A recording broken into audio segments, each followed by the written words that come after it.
lovely Leana Dozier from the city of Edmond. She's the Downtown Transformation Manager. You've been in that role for about a year, is that right? A year in November. A year in November, okay.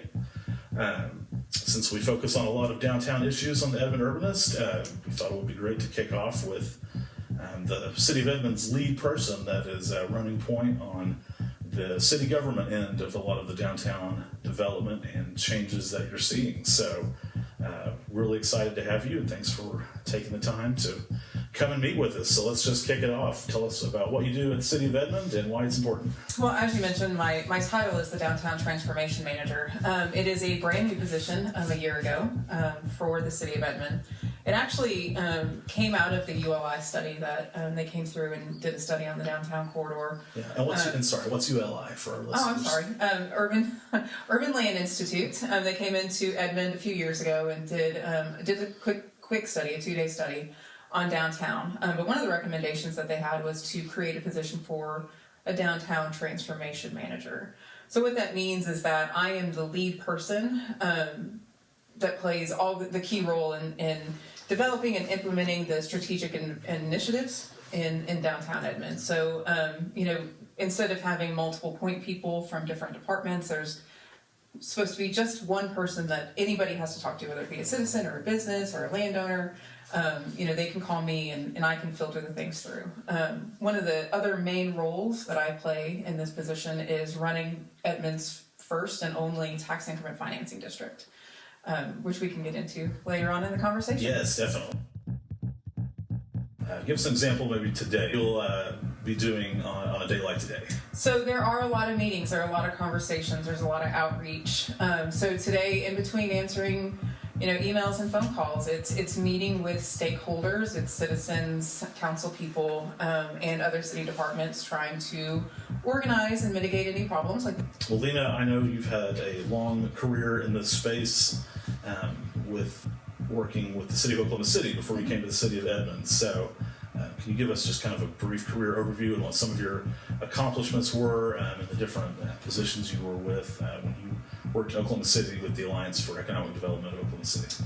Of course, yeah. So I started in municipal government in 2002 in a smaller capacity role. That was working in a weird health clinic that the city of Oklahoma City has for fire and police, but it did give me my first taste of municipal government. I went from there to work in departments like utilities and public works and finance. As you mentioned, the last bit of my career was with the Alliance for Economic Development, which is it's a nonprofit that does a lot of the work in Oklahoma City, in Oklahoma County actually as well. That is where I got my love for economic development and all things urban. So I learned a lot about incentives and urban development in Northeast OKC in particular.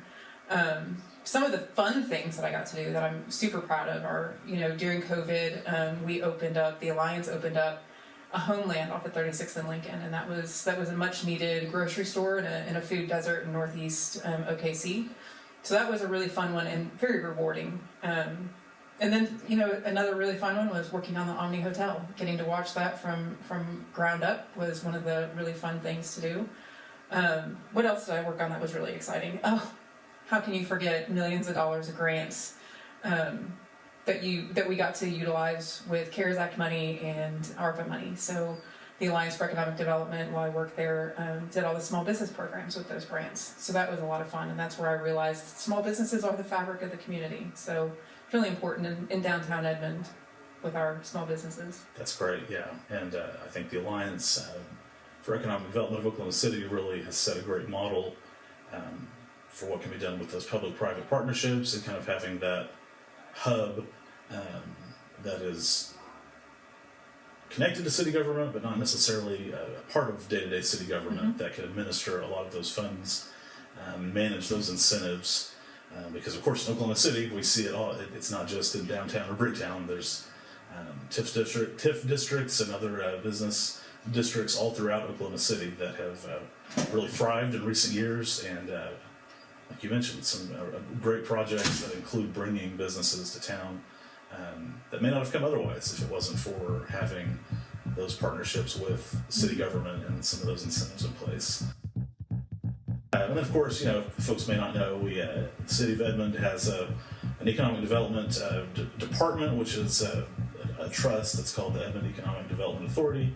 And we'll talk to them in a later edition of the podcast, but they are an entity that's similar to what Leana's mentioned here, that administers some financial incentives and works to recruit businesses as well as retain and grow our local businesses here in Edmond. Let's start at the beginning, at the top. So what is and where is downtown Edmond? You know, I think a lot of folks may think downtown Edmond, that's where Heard on Heard or the Arts Festival takes place. So that's 2nd Broadway, and one little stretch of Broadway is downtown. Like a lot of small towns in Oklahoma, you've kind of got this one little stretch of street where the highway went through in the early 1900s, and that's downtown. And but downtown's a lot more than just a few blocks of Broadway. So can we talk about that? Sure. I'm actually going to read this to you. So the boundaries are roughly between Frets and the Railroad on the west, University Boulevard on the east, Thatcher on the north, and 9th Street on the south. So downtown Edmond is considerably larger than what most people envision downtown Edmond being. I'm using a definition of downtown that we created with the TIF district. So the TIF district that we have is meant to encapsulate downtown in spur development in downtown. So that is the TIF boundary, and I think also roughly the downtown boundary. Yeah, so that's a lot of the area that, you know, we would think of as the original town site whenever Edmond was settled in the late 1800s by white Americans anyway, and kind of the growth that happened around the railroad, BNSF Railroad, that we, of course, all contend with today. But it's not just the businesses that are along Broadway. As you mentioned, you've got over to the university, you've got down south, over to the west, so it includes some pretty broad swaths of residential, as well as businesses and some of our large public institutions, like being next door to UCO, which is really unique in Edmond. To have a large public university basically in our downtown. You look at Stillwater and Norman, and OU and OSU they're within walking distance of downtown, but it's a pretty good hike. They're not in the core of those original cities' town sites. So to have the 3rd largest public university in the state right there next door to downtown, I think that's something that really sets Edmond apart and really sets us up for something unique in the future as maybe those two start to grow together and intermingle a little bit more. We'll talk a little bit more about that later. So when we talk about downtown, we'll talk to folks and they'll say, well, why do I care about downtown? I don't live down there. I don't go down there. Maybe someone lives way out in East Edmond or Southwest Edmond. Why is developing downtown Edmond important? Why is it important that the city commit resources to economic development in downtown, and how does that benefit citizens and businesses who aren't in downtown? So downtowns traditionally represent, the heartbeat of the entire community, not just the downtown community. When you have a healthy and vibrant downtown, it projects a feel of prosperity to even just outsiders coming in. So this will help. These are the things that help with visitors and people wanting to go to UCO, for instance, to go to school. So when you have a healthy and vibrant downtown, it does project prosperity throughout the community. It's really important to invest in downtown Edmond in particular right now, mainly because historically downtown Edmond has not seen investment. It's been a long time since downtown Edmond has seen investment, and that is one of the reasons why we created the TIF district for downtown Edmond. But it's really important to now focus a little bit more time and energy and a little bit more funding into downtown to grow the town pride, the city pride in there. If you can bring people in from out of town and show off your downtown and how fun it is and how community oriented it is, it's good for the city as a whole. Absolutely. And then also sales tax, and a lot of folks may not know. I mean, cities in Oklahoma, live and die by sales tax revenue, and so your commercial corridors where you're generating sales tax, and in a lot of cases downtown is probably going to be your most dense area of sales tax producing businesses like restaurants and shops and coffee shops and other stores, and those sales tax dollars, of course, they help fund city government, police, fire, the city services that are used citywide. and you think of maybe think of far east of I-35 in Edmond, there's really not a lot of, I don't know if there's any sales tax producing properties out there until you get to Pops, and that's actually in Arcadia city limits. So, but if you rely on Edmond Police or Edmond Fire, and you know that if you call, they're going to come and answer, even if you live way out in East Edmond or in far North Edmond, it's the sales tax dollars that are paying for those services. And so the businesses throughout the city are supporting the entire city limits as far as the services that and the infrastructure that we rely on. Of course, that's how our roads get paved, and that's how the police and fire and emergency management, the other city services, rely on those sales tax dollars. So it is a very important way of looking at things, as since we that is our only source of income as a city. Yeah.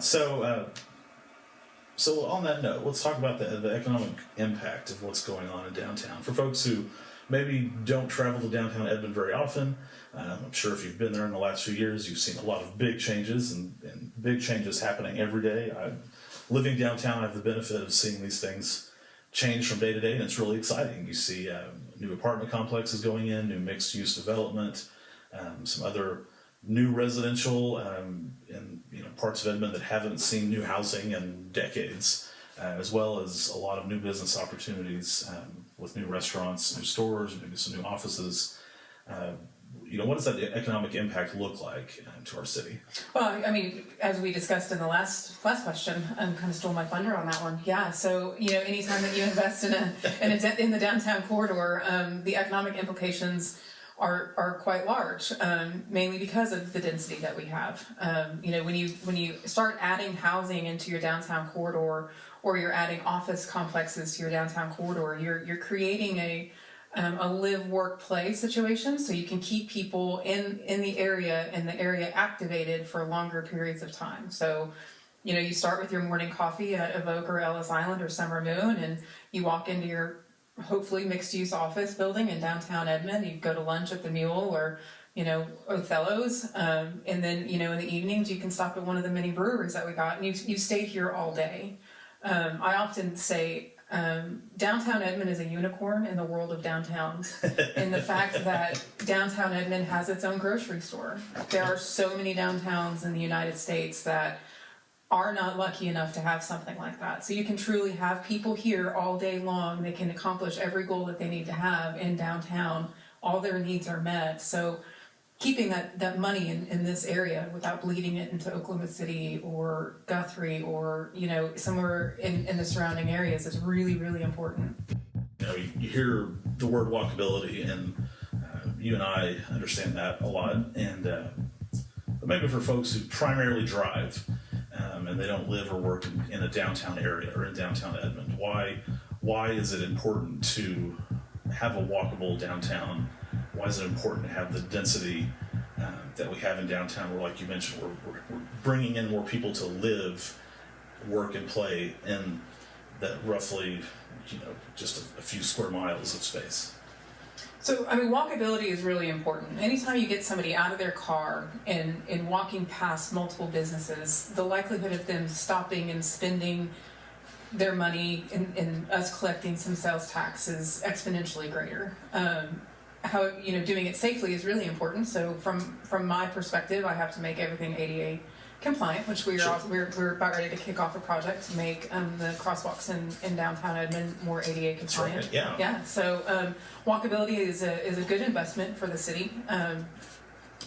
So it does create more community feel as well when you have a walkability downtown. You run into your neighbors, you run into merchants, you run into your coworkers. And it's easy in Edmond. In Oklahoma in general, I know sometimes it doesn't feel like that. We have really cold months, we have really hot months, but we have good weather here. So yes. Having a good walkability, better than some.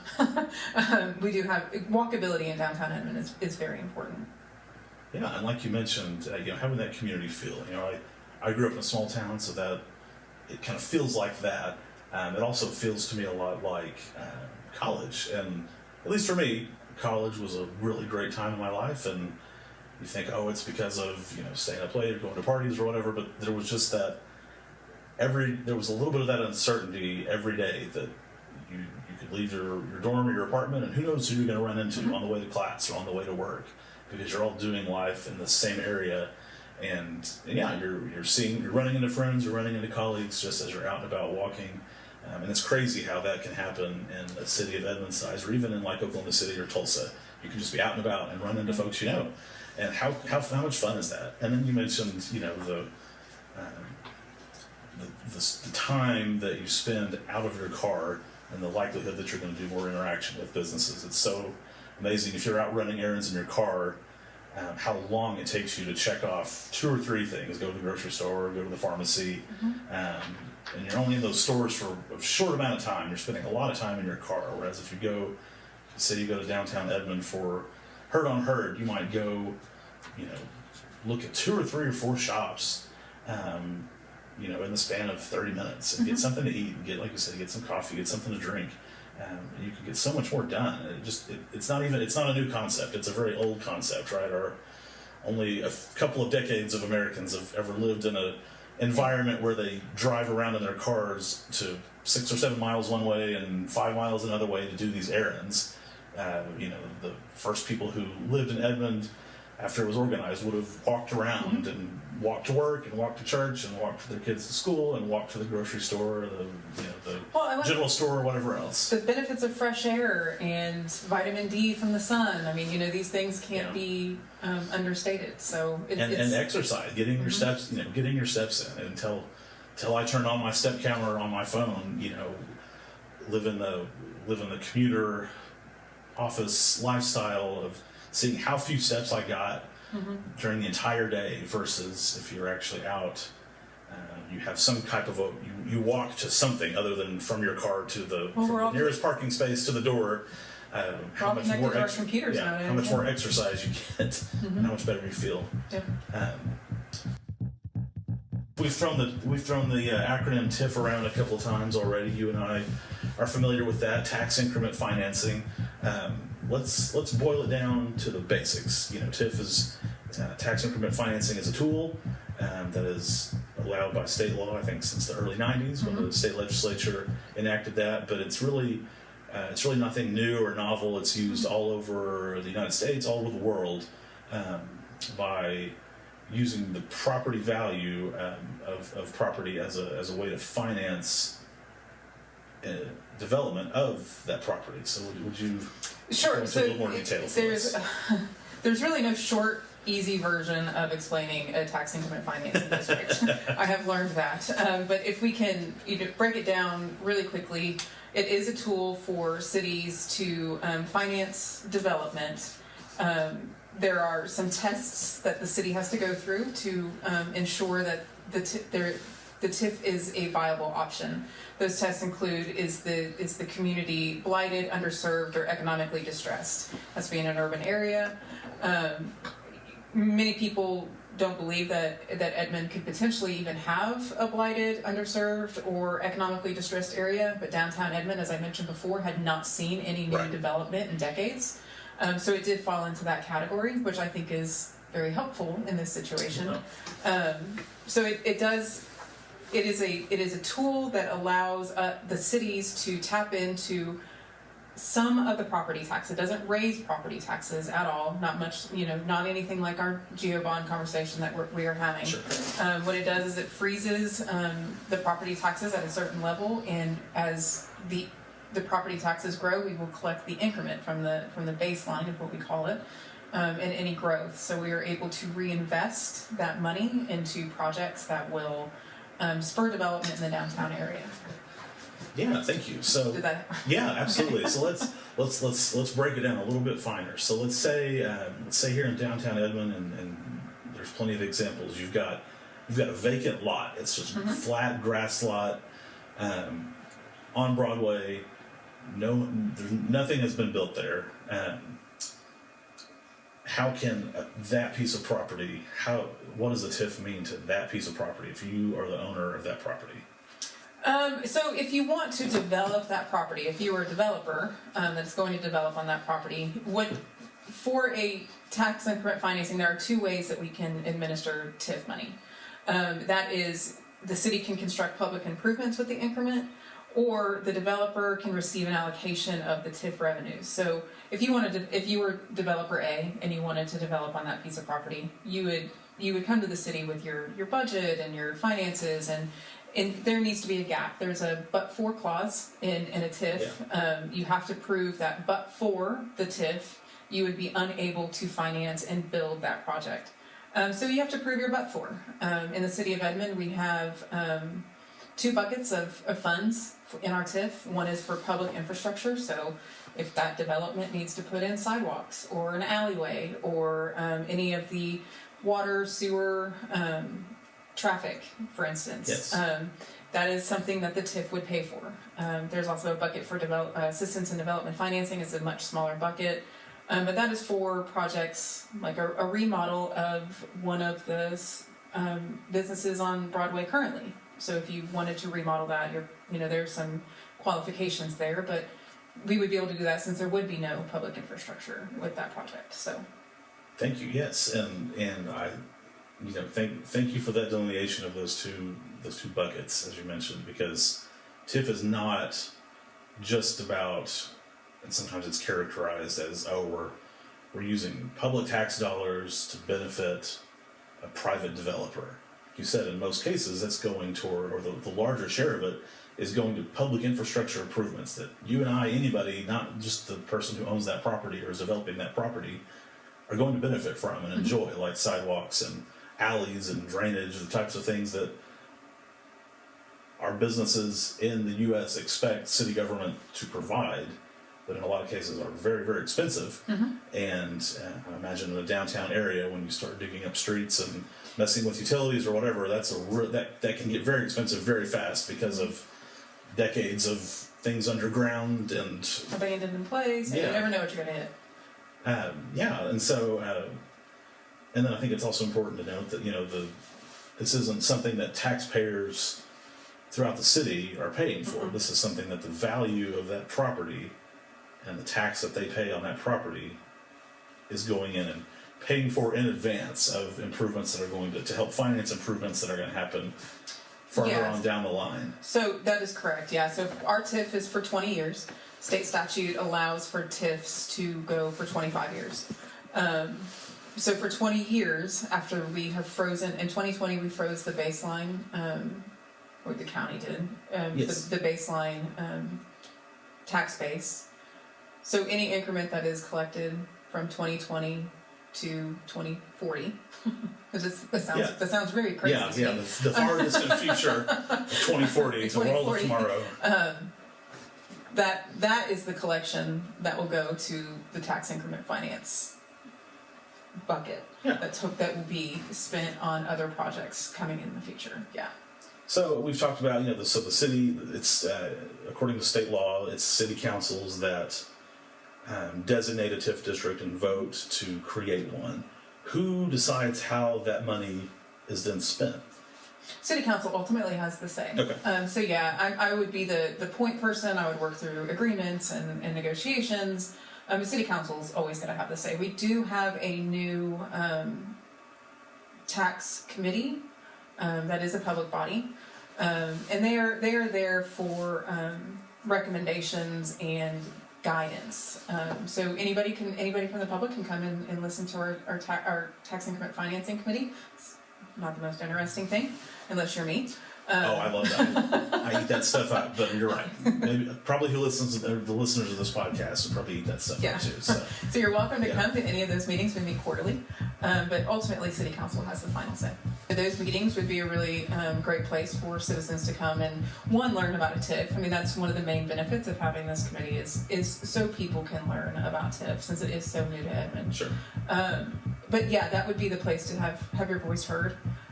We do have a budget in the TIF. It's not a free for all for as many millions of dollars as people can spend. We have a $55 million budget in our TIF, so we can't go above that. So there are some limitations already in place that are meant to protect not just the city and the developers, but also the public. So. All right. And then as you've mentioned, and this might be getting into the finer points of TIF, but one of the arguments you hear in opposition to a TIF district is that it is depriving or potentially depriving other areas of government that rely on property taxes. Namely, in Oklahoma, that's our public schools and our technology centers. So in Edmond, our property taxes are paid for things like the Oklahoma City Metropolitan Library System and county government operations, but we're also paying, a lot of that is going to Edmond Public Schools and Francis Tuttle Technology Center. So how are they protected from? They're not losing any revenue that they're currently getting if No. the TIF is created. No, so no, and I'm really glad that you brought it up, and you have done your homework. You do like TIF, because our TIF, unlike any other TIF that I'm familiar with, especially in Oklahoma City, our TIF promises upfront 10% to not Oklahoma City, sorry, Edmond Public Schools. So they get 10% of the increment every year. So that is a protection for Edmond Public Schools. But without the development, property taxes wouldn't go up anyways. Right.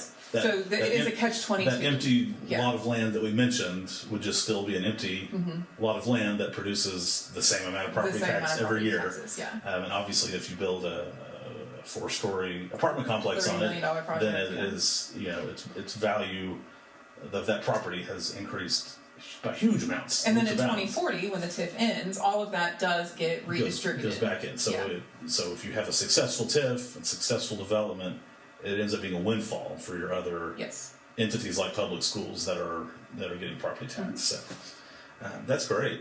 And there's several TIF districts that are in Oklahoma, and actually you can go to the Oklahoma Department of Commerce website and see every TIF district in the state. They have to file reports with the state on how much money they're collecting and how it's being used.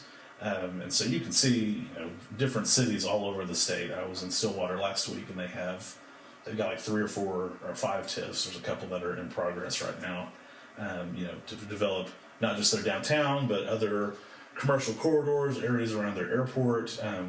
What are some areas in Oklahoma City that folks might be familiar with that are inside of a TIF, and then what are some of the projects that they might be familiar with, or some of the amenities that might be familiar with that were funded through TIF? Well, I mean, some of the biggest one you can see is Devon. Yeah, Literally, which you can see from many places in Edmond. Yes, so the Devon building created its own TIF district, which you can also do. It doesn't have to be a big TIF district. It can just be one project, one parcel. So that one actually created a lot of opportunity for downtown OKC in that it helped do what we call an Oklahoma City Project 180, but it did all the infrastructure that made Oklahoma City look the same. All those streets that were torn up for years and are now brand new and beautiful and landscaped. But another important one in my career was the homeland at 36 and Lincoln. There's a TIF district in Northeast OKC that we used TIF to build the homeland off of 36 and Lincoln, and that was a really important one in my life. Yeah. All right, so we're going to switch gears a little bit. We're going to talk about the east side of downtown Edmond and the neighborhood that's there on east side of downtown Edmond, right along University there, touching UCO. I understand that there's a ongoing study that's being conducted jointly by the City of Edmond and UCO using an engineering consultant to study that neighborhood. So can you tell me a little bit about that? Sure. You've mentioned a couple of times how important UCO is to the downtown area. It is nice that UCO and downtown are so connected geographically, but I think it's really important as well to start connecting us in everybody's mind, in walkability and sharing resources, our downtown resources. So UCO actually reached out to the City of Edmond and asked for a collaboration on this study. UCO owns a bunch of property on University Drive that they are using right now, I think, for surface parking lots. Yeah. But there's a much better use for property on University Drive. Literally anything is better than a surface parking lot. Exactly, and they see that. So they reached out to Edmond and wanted to partner on this master plan on what they could potentially do with the property that they have. And it's not going to just be relegated just to that property, but it's going to show a broad overview of what the entire area could potentially look like. So we are working with UCO, and ADG is the firm that is doing the study. To determine how to make the connection between downtown and UCO, There's also a component of a market study. So there's a firm out of Denver called EPS that is doing a market study. So we can not just see what it could potentially look like visually, but we're going to know what types of businesses can be supported if they were to put them in on University, or filling the gaps in the downtown corridor as well. It would be really terrible if we had, if we moved something from downtown Edmond into the UCO corridor and left something open over here. So it instead of taking from one to put in another, we're doing a study to find out the ratio for businesses. Do you know off the top of your head, so when we think about what UCO means to businesses downtown, how many students are on campus in an average day? I know I've heard that number from President Todd Lamb before in a presentation, but it's thousands, in the thousands when you think about the student body and all the faculty and staff. And obviously students have to eat, and they need to shop for clothes, and they need to get haircuts and all the other things that we all do. And so it sounds like having that natural transition for you leave campus and you walk a few blocks, and now you're, we all know students know where the Patriarch is, and they know how to know that walk.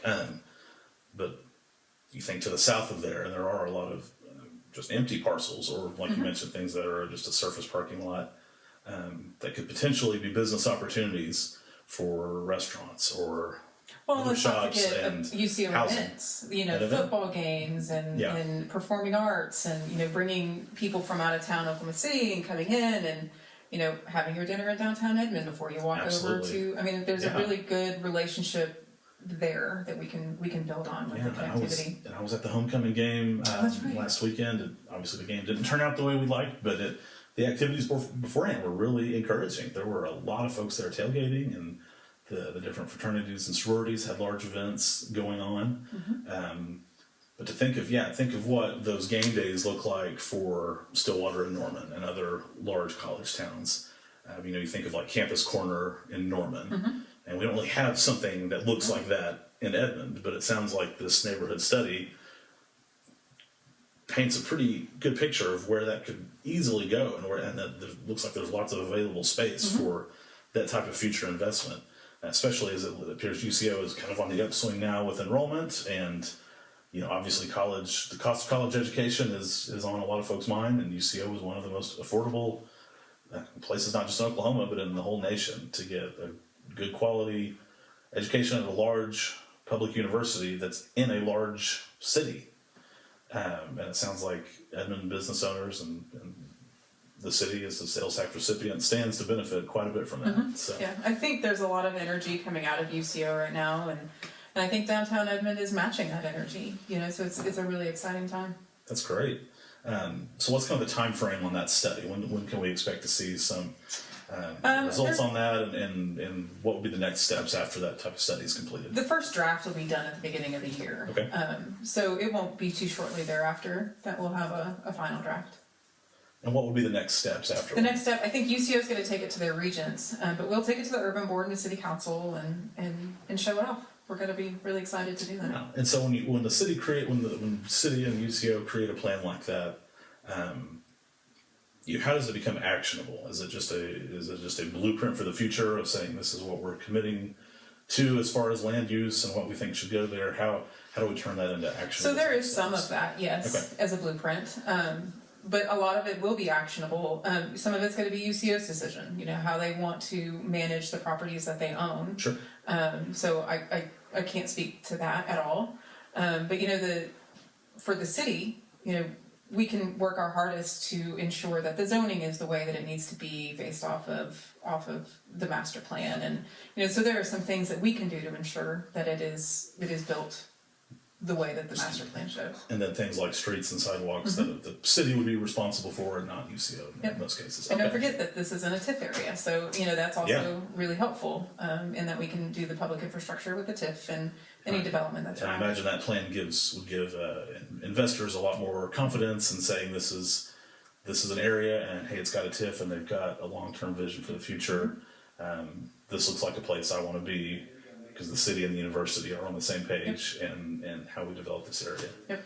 That's awesome. That's so exciting, and that's a really interesting neighborhood to go walk through. I encourage folks to do that if they haven't, just because of the sheer number of empty lots and parking lots in places that you say, well, something must have been here. This is in our historical original town site, but there hasn't been anything here for a long time. And then UCO kind of has sprinklings here and there of buildings that they're using for different things that maybe they can. I'll speak on it. I know you can't, but we hope that maybe UCO can divest of some of those properties and consolidate some more on the core of their campus, and some of those properties that are maybe underutilized or are really too small for what the university needs, or if it's just only existing as parking, that it can be converted into something that provides a lot more economic value. And obviously, as folks may not know, if the university owns a piece of property just like a school district or a city, that property is not on the tax rolls as a property tax producing parcel that then goes to, obviously if it's put into the private sector, then the property tax on that can benefit our school district. Exactly. So, Yeah. all right, well, this is some more long-term visioning. So we've talked about some of the interesting things we've seen downtown in Edmond. Some mixed-use development, some new apartment complex, so potentially several hundred new people living in downtown that should all be coming online in the next year or so, as well as some more single-family housing kind of on the far west end and then on the south end of downtown, and then with what we've seen here with the master plan for the UCO area, and then what we've talked about with TIF. What do you see happening, and what do you see downtown Edmond looking like in the next 20 years as a lot of these projects and the investments that are happening today, will not only have been completed, but will have maybe fully cycled through a generation? Yeah. So, as you said, the skyline of downtown Edmond has already changed, with the silos, the apartment complex, the Oxley. Sorry, I think it's the Oxley now. Yeah. With those coming online and the city center complex coming online, the skyline has already changed. We've added 2 new parking garages to downtown Edmond in one capacity or another. Yeah. Who would have thought that 20 years ago? So while I do see the skyline changing even more, we're going to go, get some more vertical construction going soon. I do think that downtown Edmond's it's important to keep its character and to keep it, the feel Absolutely. and the warmth and the home that downtown Edmond already is. Development can be scary for some. Sure. Change is scary for everybody, I think. But, downtown Edmond's going to stay the same. We're going to be the same people that shop the same places. So while it is going to grow, I think that is growing organically, which I think is just as important as the growth itself. Right. No one's coming in and just taking out large swaths. You still have something new that's built next door to something that's very old. And hopefully we'll see some more remodeling. Yeah. I know a couple of projects that are going to be remodeling some of the older buildings in downtown Edmond. Danny Marks is doing the old antique store on the 2nd and Broadway, and that's uncovered some really cool historical finds. That has. So some of that is, keeping the character of what Edmond is, but it's improving and changing the look of it. So hopefully we'll see some more remodeling as well. And then something that's very near and dear to my heart, but we've touched on a little bit, but just transportation and mobility. If you look at downtown Oklahoma City and downtown Tulsa and how much it's changed, those places have changed in a generation in terms of wide streets, fast cars, the focus on getting people in and out and back to the interstate and out of downtown to where they live, versus what you see today, where you've got a lot more people who are out walking, people who are riding on bikes and scooters, public transportation. What are some things we might potentially see 20 years from now as far as how transportation might look like in downtown? I'd say potentially. I am not going to speculate on what transportation is going to look like in downtown. Well, luckily I can on my podcast. And, as you know, we tried to cover the Regional Transportation Authority and what some of the future might look like as far as commuter rail that connects Edmond and Do you think that'll Oklahoma be very City exciting? and Norman. And so, the prospect of there being a hub a true hub in downtown where folks all over the metro area and other parts of Edmond could be coming into downtown completely without a car and being able to move around downtown without driving from one spot to the next. And then, like you mentioned, there are some projects that are in design and that are about to be under construction to upgrade our sidewalks, crosswalks, the wheelchair ramps to make sure that it meets everyone's mobility needs. Yes. So you won't have to just drive from one spot to the next. And then I'm so glad you mentioned the parking garages. Those are very large and impressive structures to me anyway, as far as from the construction side. I know that for some folks they may seem, again, very large and oppressive because of their size and all the concrete, but they do have aesthetics that are being applied to them. And like you mentioned, for folks who are concerned about parking in downtown, parking garage is an expensive investment, but you are able to store a lot of cars there versus street parking, which is a premium. That, as far as the use of very valuable property, surface parking, that's a lot of space to store. The room that we're in right now could fit maybe a small car. But this room is an office in a downtown office building that's much more valuable than storing a car that's not generating anything. Well, I got to tell you, as a former downtown OKC employee that parked in parking garages for 20 years, I am excited for the parking garage because in the summer my car's not going to get as hot and it be won't get protected hailed from on. hail. There's some other benefits to having a parking garage than just absolutely from my perspective. And we'll probably talk about those two garages with some other guests in the future, but those are both the one at the City Center complex and the one that's over at the Oxley. Will have public parking components. At least the one at the Oxley is shared between public parking and residents of the apartment complex. But for one of the biggest criticisms or maybe just doubts that you hear when people talk about downtown development is, where is everybody going to park, right? How are they going to put these buildings here? They put these offices or apartments or whatever. Where is everyone going to park? And it sounds like we are not just on top of it, but we're really ahead. It's because there's plenty of parking in downtown. It's not really an issue unless you're having a huge major event.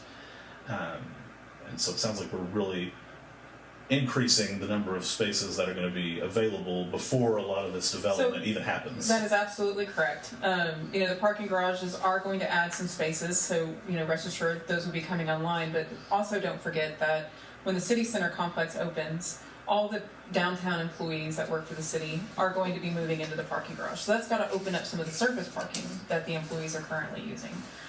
So imagine not just the parking garage is coming online, but also the surface parking that we are occupying during the day is coming back online. More of it will be available for customers. So, well, good deal. All right, well, that takes care of all of our big questions. Is there anything that you want to cover, you want to put a pitch in for while I've got you here? You've already invited folks to come to the TIF Oversight Committee meetings. I'd be happy to answer any questions that you have on TIF during those Oversight Committee meetings. Yeah. And if you're a commercial developer or if you're a business owner and you want to be in downtown Edmond, they should reach out to you. Or if they just want to chat about the direction that we're heading, I'd be happy to hear from people. Very cool. All right. Well, this is our lightning round, so we're just going to go into some fun stuff real quick. Cowboys or Sooners? I don't care. Okay. Do your loyalties lie with another school? Well, I born and raised in Michigan, so if I were to do anything, it would be a Wolverine. Okay. All right. Sorry. No, you're good. Every once in a while, that's usually the answer. If someone's not Cowboys or Sooners, their loyalties lie somewhere else, or they're a Texan or something. Okay. Well, I think mine's better than a Texan. All right. Favorite local Edmond restaurant? I would have to go with Woodward Pizza. Okay. Detroit style pizza. Born and raised in Michigan. It's so good. I'm gonna have a theme here. They're award winning. They're so good. Yeah. All right. Dogs or cats? Oh, dogs. I have a lot of those. Dog person. Okay. What kind of dogs do you have? I have Italian Mastiffs, or also known as Cane Corso. They're very large. All right. And I have too many. Okay. Well, if you did live in Oklahoma, but you could live anywhere else in the world, where would it be? I am more than happy here. I've lived a lot of different places. My parents, we traveled around the United States as I was growing up, and I had the option to leave, and I just haven't. So I am perfectly fine here until Oklahoma, my choice. retirement, and then after that we will discuss. Then travel the world. Okay. I am a public servant at heart. All right. My job does not transfer. Very good. Yes, can't outsource. You cannot city outsource government. city government. Yeah. All right, favorite drink. I am from the northern region, so if I were to ask for a soda at a soda at a restaurant, it would be a Mountain Dew. Yes. But I drink water all day, so it's between coffee or water. Yeah. All right, since we couldn't get you to come in on Cowboys or Sooners, as far as Edmond goes, do you have any loyalties to Memorial, North, Santa Fe? I did graduate from Edmond North, so I will go there. Edmond North. Yep. Got a Husky. Moved here in high school and graduated from Edmond North. The big dogs. Yep. Okay. All right. Well, we've got that's a wrap with Leana Dozier. So we really appreciate your time and your expertise, and we will watch very eagerly to see what all happens in the next few years and in the next 20 years, as we've discussed. So a lot of big changes happening. I'll see you in 2040. A lot to be excited about. So thank you so much, and we want to give a shout out to Switchgrass Capital. Thank them for letting us use their podcasting space for now. And check out livedowntownedmond.com. It's livedowntownedmond.com to see about housing opportunities and some of the things they're doing to bring new types of housing here to downtown. So that's all for now. We'll see you next time.